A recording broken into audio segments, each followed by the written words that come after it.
আগামী বছর যদি আমি বেঁচে থাকি তাহলে মুহররমের রোজা দুইটা রাখবো। কয়টা? এই জন্য মুহররমের রোজা একটা রাখা নিষেধ। মুহররম মাস যখন শুরু হয় 14টা কর্মসূচি নিয়ে শুরু হয়। মুহররমের চাঁদ আমাদের মাঝে আল্লাহ তাআলা দান করলেন। বাংলা মাসের যেরকম 12 মাস আছে, গণনার দিক থেকে ইংরেজি মাসের এরকম 12 মাস আছে, আরবি মাসের এরকম কি আছে 12 মাস আছে। তাহলে বোঝা গেল আরবি মাসের হিসাব করলে আমাদের বছরের শুরু।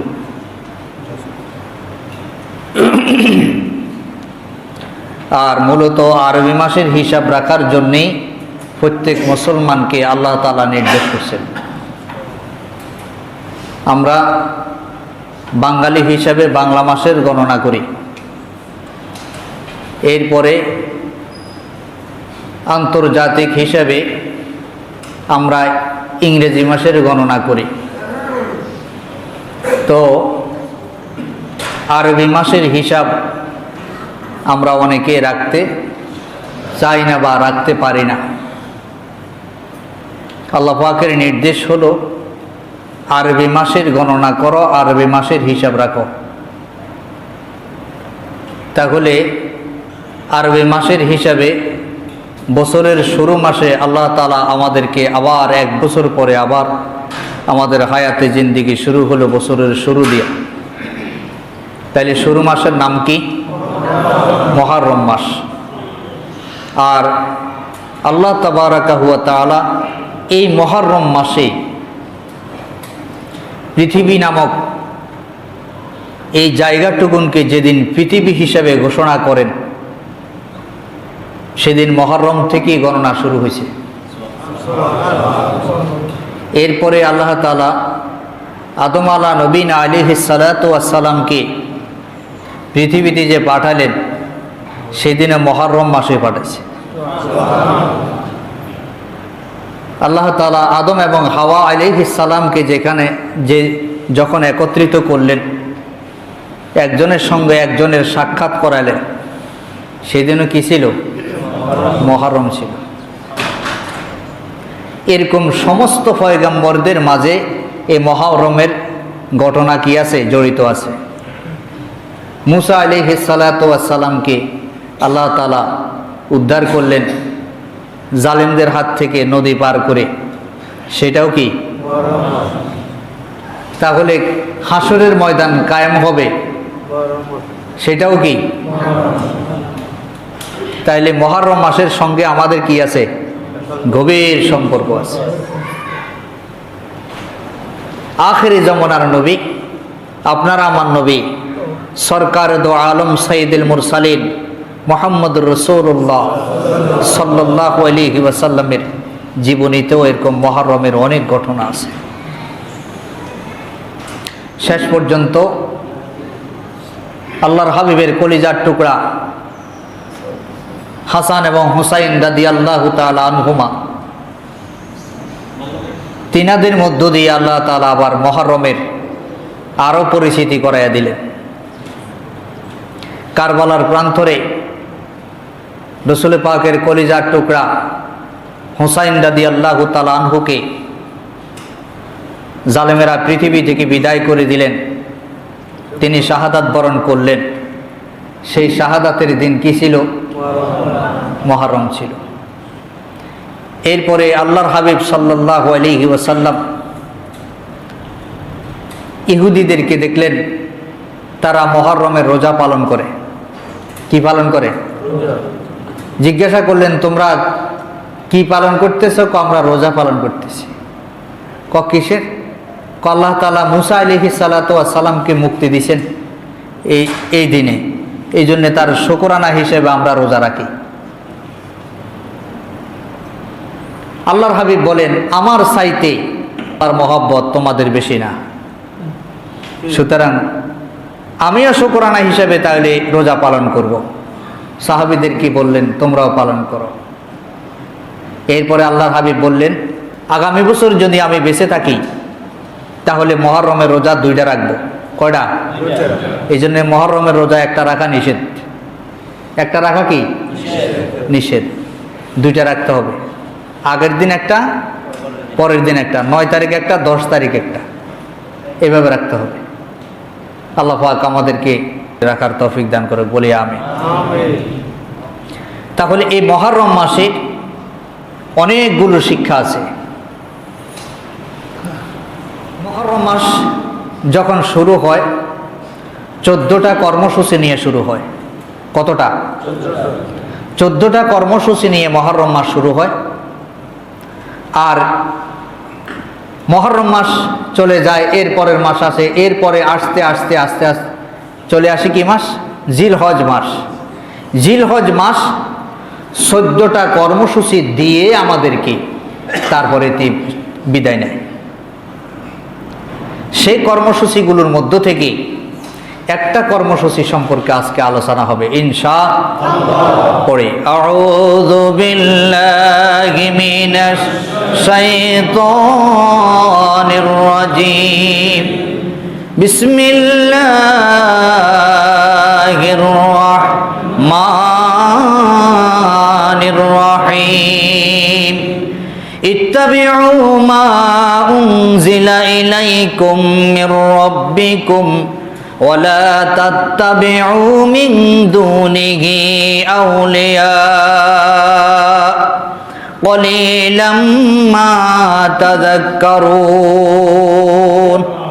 সাদাকাল্লাহুল আযীম।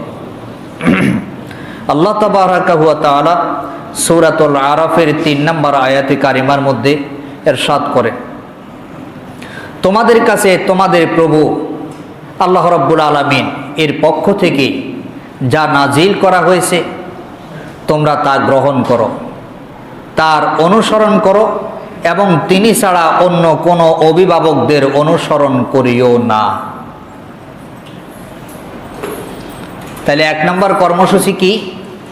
আল্লাহর পক্ষ থেকে আমাদের কাছে যা নাজিল হয়েছে। কি নাজিল হয়েছে? কালামে পাক, কোরআনুল কারীম, কোরআন শরীফ, কালামে হাকিম। এই কোরআন শরীফের ভিতরে, কালামে পাকের ভিতরে আল্লাহ তাআলা যা নাজিল করেছেন তাকে তোমরা অনুসরণ করো। কার কথা? আল্লাহর কথা। তাইলে কালামে পাককে অনুসরণ করার জন্য আল্লাহ তাআলা নির্দেশ করছেন। আর এই কালাম নাজিল হয়েছে আল্লাহর পক্ষ থেকে, দুনিয়ার কোনো বাদশার থেকে নাজিল হয় নাই, দুনিয়ার কোনো বাদশার কাছ থেকে আসে নাই, দুনিয়ার কোনো বাদশা দিতেও পারে নাই। তাহলে যিনি আকাশ আর জমিনের স্রষ্টা, কুল কায়নাতের স্রষ্টা, আমাদের সব কিছু সৃষ্টি করলেন, তিনি ঘোষণা করলেন মাস বছর শুরু হয়েছে তোমাদের, সুতরাং তোমরা বছর যে শুরু হয়েছে কি দিয়া শুরু করবা আর কি দিয়া শেষ করবা, এই কর্মসূচি দিবেন কে? আমরা কি দিয়ে শেষ করব, কি দিয়ে শুরু করব, কর্মসূচি কে দিবে? তাহলে আমরা আল্লাহর গোলাম, আল্লাহ আমাদেরকে কর্মসূচি দিবেন কি দিয়ে শুরু করতে হবে, কি দিয়ে শেষ করতে হবে।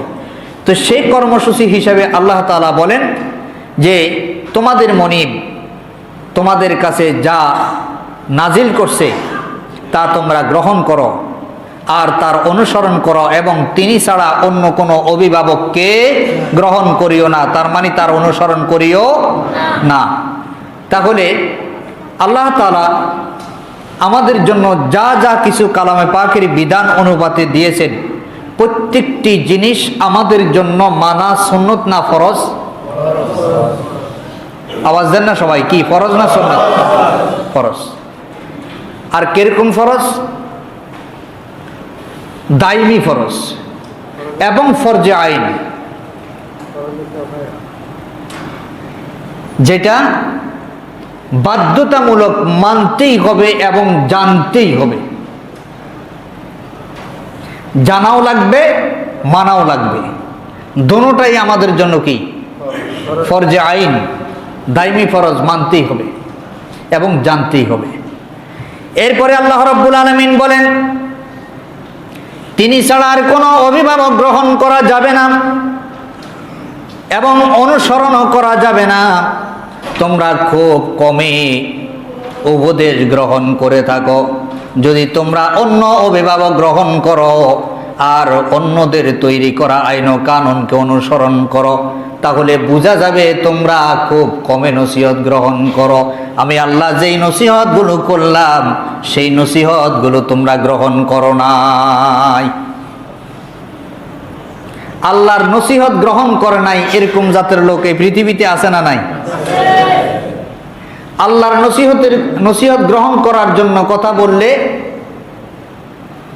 তখন শয়তান বিভিন্ন রকমের অস্বসা দিয়া শরীরে আগুন ধরায় দেয়। তারা অনেক কথা বলবে, সব কথা মানা যাবে না, অনুসরণ করা যাবে না। সব কথা মানলে কি সমাজ চলে? সব কথা মানলে কি আর দেশ চলে? এরকম মন্তব্য করার, কথা বলার লোক আছে না নাই? এতটুকুন মন্তব্য এবং বলার সঙ্গে সঙ্গে ঈমান চলে গেছে। কি চলে গেছে?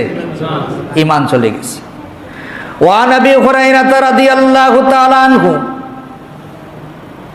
ফীমা আ'লামু আন রাসূলুল্লাহ সাল্লাল্লাহু আলাইহি ওয়াসাল্লাম قال ان الله عز وجل يبعث لهذه الامه على راس كل مائة سنة من يجدد لها دينها رواه ابو داود او كما قال النبي عليه السلام।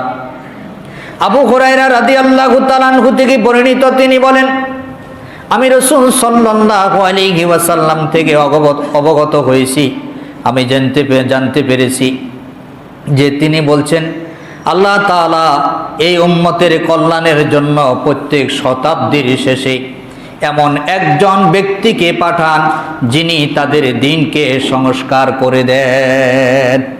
সুবহানাল্লাহি ওয়া বিহামদিহি। ওই মুজাদ্দিদ এর অনুসরণ করে কালামে পাকের বিধান মতো বিশ্বনবী সাল্লাল্লাহু আলাইহি ওয়াসাল্লামের আদর্শ মতো প্রত্যেক মিম্বর থেকে আওয়াজ তুলবে। আওয়াজ তুলে সমস্ত উম্মতকে জানাইয়া দিবে, তোমাদের জন্য এই রাস্তা হলো ভুল রাস্তা, এই রাস্তা হলো সঠিক রাস্তা।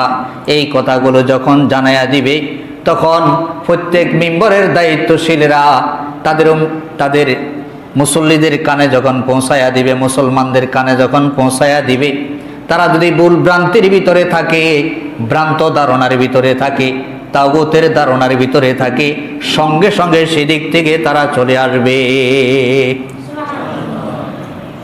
সেদিক থেকে কি করতে হবে? ফিরে আসতে হবে। তাহলে যুগে যুগে আল্লাহ তাআলা এই মুজাদ্দিদ পাঠান। মুজাদ্দিদের দরজা কি নাই? বন্ধ নাই। ওমর রাদিয়াল্লাহু তাআলা আনহু আসবেন না, কিন্তু ওমর রাদিয়াল্লাহু তাআলা আনহুর মতো ব্যক্তি আসবেন না এই কথা তো বলেন নাই। তার মানে ওমরের মতো মানুষ আরো আসতে পারে এবং আসছেও। না আসলে আমাদের কাছে এই পর্যন্ত 1450-1500 বছর পর্যন্ত এইভাবে কোরআন কিভাবে আসলো? আজকে যারা এই মুজাদ্দিদ হয়ে এই পৃথিবীতে আগমন করছেন, যারা মানুষের ভুল ভ্রান্তিগুলো সংশোধন করানোর চেষ্টা করছেন, যারা মানুষের ভুল ভ্রান্তিগুলো থেকে মানুষকে বাঁচাইয়া জাহান্নামের রাস্তা থেকে হেদায়েতের রাস্তা দিকে আহ্বান করবেন, তাদেরকে আজকে আমরা খারাপ লোক ধারণা করি। তাদের উপরে যত রকমের অত্যাচার, হামলা মামলা যত রকমের আছে সব কিছু আমরা করতেছি। তারা যে আমাদের দ্বীনকে আমাদের কাছে পরিপূর্ণভাবে পৌঁছায় দেওয়ার জন্য আসছে, এবং আমরা যেটা বুঝি না তারা সেটা বুঝানোর জন্য আসছে, বলার জন্য আসছে, আমরা সেটা ধারণাও করি না এবং তারা তাদের কথা রিসিভও করতে চাই না। আর রিসিভ না করতে করতে শয়তান আমাদের শক্তিকে আরো বাড়ায় দিছে। এই জন্য আল্লাহ রাব্বুল আলামিন বলেন, ফি কুলুবিহিম মারাদুন ফাযাদাহুমুল্লাহু মারাদা ওয়া লাহুম আযাবুন আলীমুম বিমা কানু ইয়াকযিবুন। তারা শয়তানের ফলোয়ার হতে যখন শুরু করবে, আল্লাহর ইমানদারদেরকে যখন বাদ দিতে শুরু করবে আর যখন বলতে থাকবে যে তারা এই সকল মন গড়া কথাগুলো বলে বলে আমাদের মধ্যে ফিতনার সৃষ্টি করে, অথচ তারা আসছে আমাদেরকে সংশোধন করানোর জন্য। আমরা সংশোধন না হয়ে না করে, আমাদের জীবনকে পরিবর্তন না করে, আমরা বরঞ্চ তাদেরকে ঘায়েল করার জন্য, তাদেরকে হত্যা করার জন্য, তাদেরকে ধ্বংস করার জন্য পায়তারা করতেছি। আল্লাহ তাআলা বলেন, এই জন্যে তাদের এই মিথ্যাচারের রোগটাকে আমি আল্লাহ তাদের অন্তরের মধ্যে আরো বাড়াইয়া দেই। যখন মিথ্যাচারের এই রোগ তাদের আরো বাড়তে থাকে, বাড়তে বাড়তে বাড়তে বাড়তে তখন তার ভিতরে আর মানুষত্বের কিছু থাকে না, পশুত্ব চলে আসে। আর পশুত্ব যখন চলে আসে তখন সে পশুর মতো চরিত্রবান হয়ে যায়, পশুর চরিত্রের চাইতে নিকৃষ্ট চরিত্রের অধিকারী হয়ে যায়। তখন সে যাবতীয় অন্যায় অপরাধে লিপ্ত হয়ে যায়, আর অন্যায় অপরাধকে অন্যায় অপরাধও মনে করে না। তখন এরকম যখন করতে থাকে তখন কি হবে? ওই অবস্থায় তার সেই মৃত্যুবরণ করবে, মৃত্যু হবে তার। আর যখন ওই অবস্থায় মৃত্যু হবে তখন কি ঈমান হয়ে যেতে পারবে? কি হয়ে মরতে হবে? বেঈমান হয়ে মরতে হবে। আর বেঈমান হয়ে যখন মারা যাবে, ওয়ালাকুম আযাবুন আযীম, তখন আল্লাহ বলেন আমার আযাব খুবই শক্ত, আমার আযাব সঙ্গে সঙ্গে তাকে গ্রাস করবে। নাউযুবিল্লাহি মিন যালিক। এরপরে আল্লাহ রাব্বুল আলামিন বলেন, ওয়াইন তুতি আকসারা মান ফিল আরদি ইউদিল্লুকা আন সাবিলিল্লাহ ইয়াত্তাবিউনা ইল্লা যন্না ওয়া ইনহুম ইল্লা ইয়াখরুসুন। সূরাতুল আনআমের 116 নম্বর আয়াতে কারিমার মধ্যে আল্লাহ তাআলা ইরশাদ করেন, তুমি যদি পৃথিবীর অধিকাংশ মানুষের কথাগুলো মেনে চলো তাহলে তারা তোমাকে আল্লাহর পথ থেকে বিচ্ছিত করে ফেলবে, আল্লাহর পথ থেকে বিচ্ছিত করে দিবে। সুতরাং তুমি মানুষের কথা শোনার চেষ্টা করিও না, ওই সকল মানুষের কথা শোনার চেষ্টা করিও না যেই সকল মানুষেরা আল্লাহর কথা ব্যতীত নিজেদের কথা বলে, যেই কথাগুলোর মধ্যে আল্লাহ পাকের কোরআনের কথা নাই, রাসূল সাল্লাল্লাহু আলাইহি সাল্লামের আদর্শের কথা নাই। সুতরাং তিনি যতই সামাজিকতা দেখাক, তুমি তার ধোকায় পড়তে যাইও না। তার কথা মতো চলা মানে তার ধোকায় পড়ে যাওয়া, আর তার ধোকায় পড়ে যাওয়া মানে তোমাকে রাস্তাচ্যুত করে দিল, তুমি রাস্তাচ্যুত হয়ে যাওয়া। গাড়ি চলে কোথায়? রাস্তায়। গাড়ি যখন রাস্তাচ্যুত হয়ে যায় তখন কি বলি আমরা? অ্যাক্সিডেন্ট করছে। আর গাড়ি যখন অ্যাক্সিডেন্ট করে তখন কোনো কোনো ক্ষেত্রে, বেশিরভাগ ক্ষেত্রে ড্রাইভারও মারা যায়, যাত্রীরাও মারা যায়। আবার কোনো কোনো ক্ষেত্রে ড্রাইভার মারা যায়, বেঁচে থাকে যাত্রীরা কি করে মারা যায়। তাহলে সে নিজেও ক্ষতিগ্রস্ত হলো, যারা প্যাসেঞ্জার ছিল গাড়ির মধ্যে তারাও ক্ষতিগ্রস্ত হলো। চাইলে যেই ড্রাইভারি করতে গিয়ে রাস্তাচ্যুত হয়ে যাবে, সেরকম ড্রাইভারের আনুগত্য করা যাবে কার ঘোষণা? তাইলে মুহররমের কর্মসূচিগুলোর মধ্যে 1 নম্বর ঘোষণা আল্লাহ পাকের, যে আমি যা নাজিল করছি তোমরা তা অনুসরণ করো। খবরদার তোমরা জাহিল ড্রাইভারদের ড্রাইভিং অনুসরণ করে রাস্তাচ্যুত হইয়া জীবনকে বরবাদ করে দিও না। এরপরে আল্লাহ রাব্বুল আলামিন বলেন, আন সাবিলিল্লাহি ইয়াত্তাবিউনা ইল্লা যন্না ওয়া ইনহুম ইল্লা ইয়াখরুসুন। তাদের কথা মতো চললে তো তুমি রাস্তাচ্যুত হয়ে যাবে। তারা শুধুই আন্দাজ এবং অনুমানের উপরে তারা কথা বলে এবং চলে এবং কাজ করে থাকে। তারা মিথ্যাচার ছাড়া আর কিছুই করে না এবং বলে না। কোরআনের বাহিরে এবং দ্বীনের বাহিরে, ইসলামের বাহিরে যেটাই করে সেটাই মিথ্যাচার। সেটাই কি? মিথ্যাচার।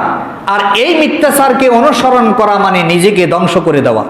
নিজেকে কি করে দেওয়া? ধ্বংস করে দেওয়া।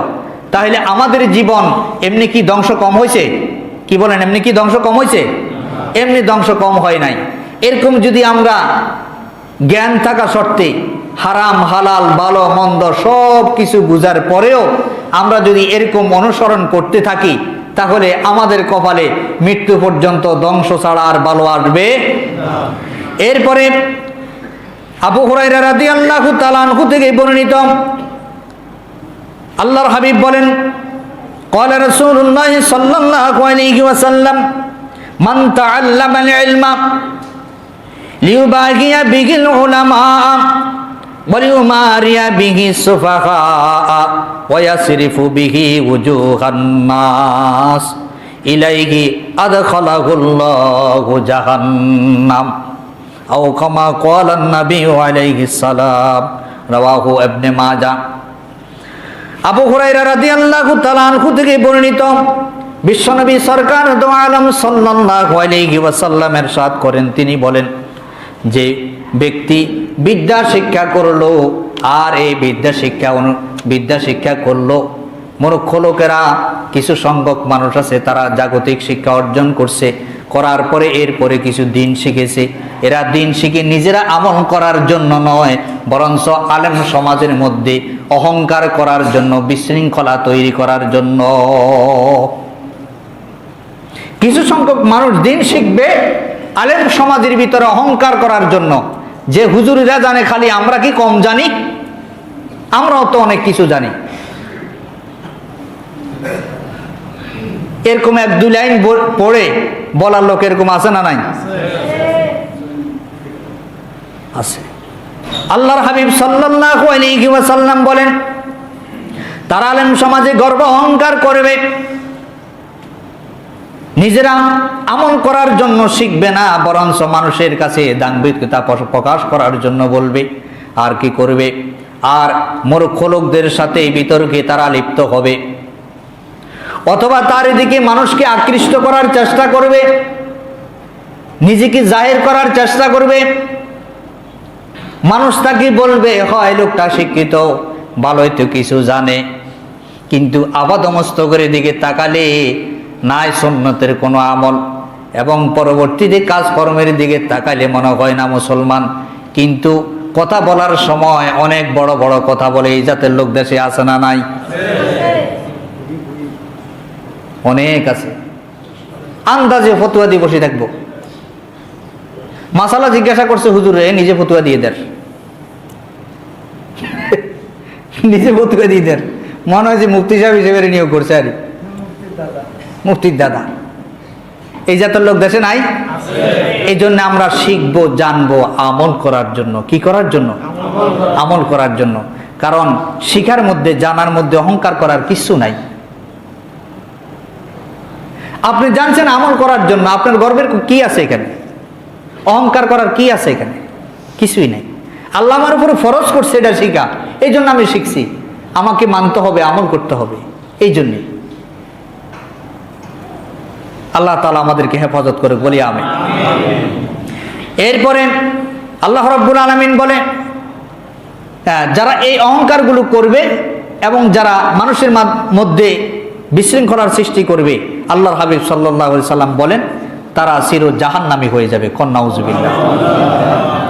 এরপরে আল্লাহ তাআলা বলেন, কাযযাবু বিআয়াতিনা কুল্লিহা ফাআখাযনাহুম আখযা আজিজিম মুকতাদির। আল্লাহ তাআলা সূরা কমরের 42 নম্বর আয়াতে কারিমার মধ্যে ইরশাদ করেন, তারা আমার সব নিদর্শনের মিথ্যারোপ করল, সুতরাং আমি মহাপরাক্রমশালী এবং সর্বশক্তিমান রূপে তাদেরকে পাকড়াও করলাম। তারা যখন আমার দিনকে নিয়ে সিনিমিনি করতে শুরু করলো, আমার দিনের কথা যারা বলছিল তাদেরকে নিয়ে সিনিমিনি করতে শুরু করছিল,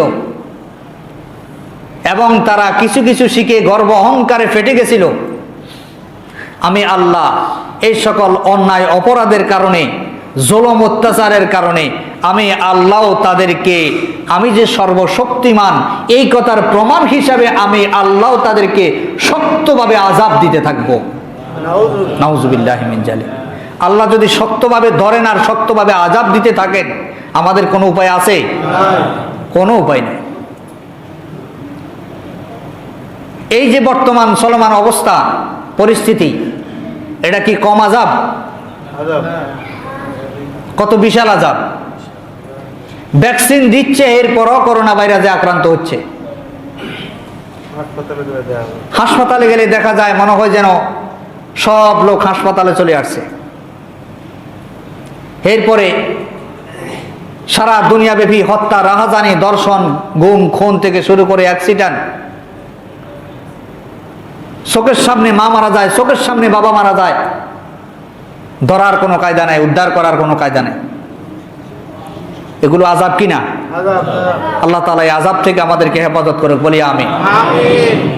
এরপরে আল্লাহ তাআলা বলেন, এই আযাব থেকে তোমরা যদি বাঁচতে চাও, সমাজকে যদি সুন্দর করতে চাও, তাহলে আল্লাহর বিধানকে যারা মানবে তাদেরকে অনুসরণ করো, তাহলে তোমাদের সমাজ সুন্দর হবে, সমাজ থেকে অন্যায় অপরাধগুলো দূর হয়ে যাবে।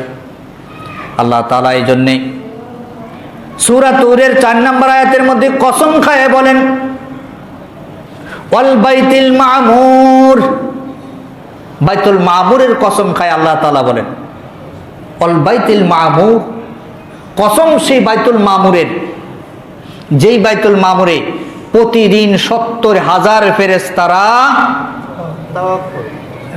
একবার তাওয়াফ করার পরে, একবার 2 রাকাত নামাজ পড়ার পরে কিয়ামত পর্যন্ত দ্বিতীয়বার কোনো চান্স পায় না। একবার যারা ঢুকছে, কিয়ামত পর্যন্ত ঢুকার আর কোনো সুযোগ তারা পাবে এবং পায় না, সিরিয়াল নাই।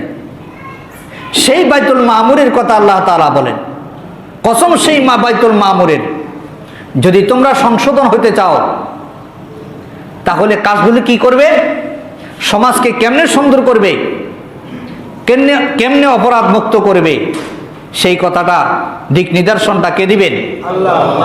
এরপরে আল্লাহ রাব্বুল আলামিন বলেন, ইন্নামা ইয়ামুরু মাসাজিদাল্লাহি মান আমানা বিল্লাহি ওয়াল ইয়াউমিল আখির ওয়া আকামাস সালাতা ওয়া আতাজ যাকাহ ওয়া লাম ইয়াখশা ইল্লাল্লাহ ফাসা উলাইকা ইয়াকুনু মিনাল মুহতাদিন। সূরা তওবার 18 নম্বর আয়াতে কারিমার মধ্যে আল্লাহ তাআলা ইরশাদ করেন, সূরা তওবা হলো 9 নম্বর সূরা। আল্লাহ রাব্বুল আলামিন ইরশাদ করেন, আল্লাহর ঘর মসজিদ সমূহকে আবাদ তো তারাই করবে যারা আল্লাহর প্রতি ঈমান এনেছে এবং শেষ দিবসের প্রতি ঈমান এনেছে। যারা আল্লাহর উপরে ঈমান আনছে এবং শেষ দিবসের উপরে, বিচার দিবসের উপরে, শেষ দিন যে একটা আছে এই কথা যারা বিশ্বাস করে, যারা আল্লাহর কাছে জবাব দিতে হবে, হাসরের ময়দান কায়েম হবে, হিসাব নিকাশ হবে, সেখানে বছরের পর বছর দাঁড়িয়ে থাকতে হবে, সূর্য মাথার উপরে আসবে, মানুষের শরীরের ঘামগুলো পড়তে থাকবে, সেই ঘামের মধ্যে মানুষ হাবুডুবু খাবে, সাঁতার কাটবে। এই পরিস্থিতির যখন সৃষ্টি হবে, এক শ্রেণীর ঈমানদারদেরকে আল্লাহ পাক তার মহব্বতের গোলামদেরকে আরশের ছায়ায় জায়গা দান করবে। এরকম একদিন আসবে কি আসবে না? আল্লাহ তাআলা বলেন, যারা আমার উপরে ঈমান আনলো এবং আমি যে বিচার দিবসের মালিক এই কথার উপরে যারা ইয়াকিন রাখলো, ঈমান আনলো, তারা ওয়াল ইয়াউমিল আখির ওয়া আকামাস সালাহ, এরপরে সালাত প্রতিষ্ঠা করলো, সালাত কায়েম করলো। এরপরে কি করলো? সালাত কায়েম করলো, সালাত নামাজ প্রতিষ্ঠা করলো। এখন প্রতিষ্ঠা কায়েম কি? সালাত প্রতিষ্ঠা হচ্ছে ওই জিনিসের নাম যে নামাজ একা একা পড়ে না, জমাতবদ্ধ নিজেরাও পড়ে এবং জমাতবদ্ধভাবে পড়ার জন্য জগৎবাসীকে উৎসাহ দেয়, উৎসাহ প্রদান করে এবং সমাজের সর্বস্তরের মানুষ, নারী পুরুষ সকলে এই সালাত আদায় করে। নারীরা নারীদের জায়গায়, পুরুষেরা পুরুষের জায়গায়, সকলে আজান হয়েছে, সকলে নামাজের জন্য তৈরি হয়ে যায়। আর এই পরিবেশ তৈরি করার জন্য যদি আইন লাগে আইন পাশ করবে। যদি কখনো শয়তান ধোঁকা দিয়ে থাকে তাহলে শয়তানকে ঠেঙ্গানোর জন্য লাগলে ডান্ডার বাড়ি ব্যবহার করবে। তারপরেও সলাৎ প্রতিষ্ঠা করতে হবে। তারপরে কি করতে হবে? সলাৎ প্রতিষ্ঠা করতে হবে, নামাজ প্রতিষ্ঠা করতে হবে। কিন্তু আজকে আমাদের দেশে কি নামাজ প্রতিষ্ঠা আছে? আরে প্রতিষ্ঠা নাই, আমরা পড়ি। পড়া আর প্রতিষ্ঠা করা এক জিনিস না। নামাজ প্রতিষ্ঠা করা মানে আজান হয়ে যাবে, কারো দোকানপাট কলকারখানা অফিস আদালত কিছুই আর খোলা থাকবে না, সবাই যাবে কোন দিকে? মসজিদের দিকে। এর নাম হলো সলাৎ প্রতিষ্ঠা। আর ওখানে একদিকে নামাজ হয়, যারা গান বাজানের তারা গান বাজাইতেছে, যারা বাদ্য করার নাট্যমঞ্চে তারা নাট্যমঞ্চে নাচতে আছে, অফিস আদালত গতিতে চলতেছে, কলকারখানার গতিতে চলতেছে। তা আল্লাহ তাআলা বলেন ওইসব লোকদেরকে দিয়া সমাজ সংস্কার করতে পারবা না। সুতরাং সমাজকে যদি সুন্দর করতে হয়, অপরাধ মুক্ত করতে হয়, তাদেরকে দিয়ে সমাজকে পরিশুদ্ধ করতে হবে যারা 1 নম্বরে আল্লাহর উপরে ঈমান আনছে, 2 নম্বরে আখিরাতের উপরে ঈমান আনছে, 3 নম্বরে সালাত প্রতিষ্ঠা করছে এবং করার চেষ্টা করতেছে। এরপরে আল্লাহ তাআলা বলেন ওয়াতাউজ যাকাত, এবং যাকাত পরিপূর্ণভাবে আদায় করে দেয়। যাকাত আদায় করতে কোনো কৃপণতা করে না। এরপরে আল্লাহ তাআলা বলেন ওয়ালাম ইয়াখশা ইল্লাল্লাহ, এবং আল্লাহ সুবহানাহু ওয়া তাআলাকে ভয় করে, আল্লাহ ছাড়া অন্য কাউকে ভয় করে না। তার মানে আল্লাহর বিধান ছাড়া অন্য কোনো বিধানের তোয়াক্কা করে না। সমস্ত হুকুম একমাত্র আল্লাহ তাআলার চলবে, এই কথার উপরে 100% ঈমান রেখে যারা এই কাজগুলো করবে, আল্লাহ তাআলা বলেন আমি আল্লাহ ঘোষণা দিলাম, আমি আল্লাহ তাদেরকে মাফ করে দিলাম। সুবহানাল্লাহ। এরপরে আল্লাহ বলেন ফাসা উলাইকা আইয়াকুনু মিনাল মুহতাদিন, অতএব আশা করা যায় তারাই হবে সৎপথ এবং হেদায়েত প্রাপ্তদের অন্তর্ভুক্ত। সুবহানাল্লাহ। তাহলে যারা হেদায়েত প্রাপ্তদের অন্তর্ভুক্ত, তাদেরকে আজকে আমরা যারা হেদায়েত প্রাপ্তদের অন্তর্ভুক্ত হতে চায়, তাদেরকে আজকে আমরা সমাজে নেতা বানাইতে চাই না। আজকে আমাদের সমাজের অভিভাবক হয়, নেতা হয় ওই সকল ব্যক্তিরা যারা জুমার দিন মসজিদে আসতেও কষ্ট হয়, ফাঞ্জেখানা নামাজে আসার কোনো খবর থাকে না। এরপরে অন্যায় অপরাধে সয়লাভ, জীবনটাই অন্যায়ের উপরে প্রতিষ্ঠিত এমন ব্যক্তিকে আজকে সমাজের বড় বড় পদ দিয়ে বিভিন্ন জায়গায়, সব জায়গায় পুরা সমাজকে আজকে বিশৃঙ্খলায় পরিণত করেছে। তা আল্লাহ পাক বলেন তোমরা ওই সকল ব্যক্তিদের মাধ্যমে সমাজকে আবাদ করবে এবং মসজিদকে আবাদ করবে এবং সমাজকে সংস্কার করবে, সমাজকে সুন্দর একটা সমাজ উপহার দিবে। যদি তোমরা এই আশা করো, তাহলে যারা আল্লাহর উপরে ঈমান আনছে, আখিরাতের উপরে ঈমান আনছে, সালাত কায়েম করে, যাকাত আদায় করে এবং আল্লাহর বিধান ছাড়া অন্য কোনো বিধান মানে না, তাদের অনুসরণ করো, তাহলেই বোঝা যাবে যে তোমরা হেদায়েত প্রাপ্তদের অন্তর্ভুক্ত হয়ে গেছো। সুবহানাল্লাহ।